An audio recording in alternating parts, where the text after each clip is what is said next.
আসসালামু আলাইকুম ভাই, আপনার নাম কি ভাই? আচ্ছা আচ্ছা, এই যে একটা দেখতেছি, এটা কি সমুদ্র না নদী নাকি? ভাই এটা হচ্ছে পদ্মা নদী ভাই। আচ্ছা আচ্ছা, হ্যাঁ পদ্মা নদী। পদ্মা নদী। হ্যাঁ আর এই যে বিধিপুর চর পড়ে যায় না, এই চরের এই মাঝামাঝি।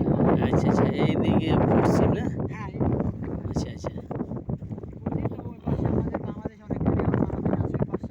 আচ্ছা আচ্ছা। বাংলাদেশের পরে তবে ইন্ডিয়া একবার নিকটতম আমাদের এখান থেকেই। ও আচ্ছা, এই পানি তো খুব পরিষ্কার ভাই। হ্যাঁ, ইনশাআল্লাহ পানি খুব পরিষ্কার ভাই। ও আচ্ছা আচ্ছা, যাক এই অবস্থা কেন তো এইদিকে যে নদী গেছে আর এদিক এদিক এই যে পুরোটাই চর পড়ে গেছে। তাই পুরোটাই চর পড়ে গেছে।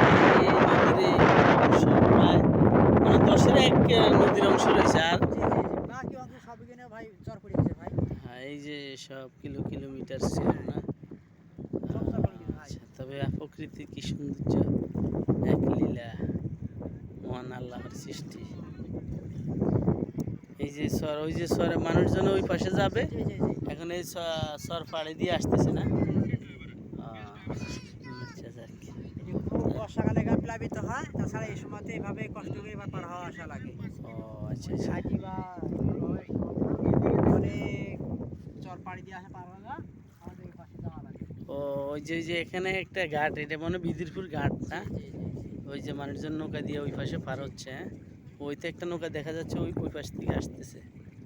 আহ, কি নদী কি হয়ে গেল, খালের মতো প্রায় কোয়ালিটি হয়ে গেছে আর এই নদীর। মহান আল্লাহর শুক্রিয়া, আজকের ভিডিও আমরা এখানে শেষ দিলাম। আসসালামু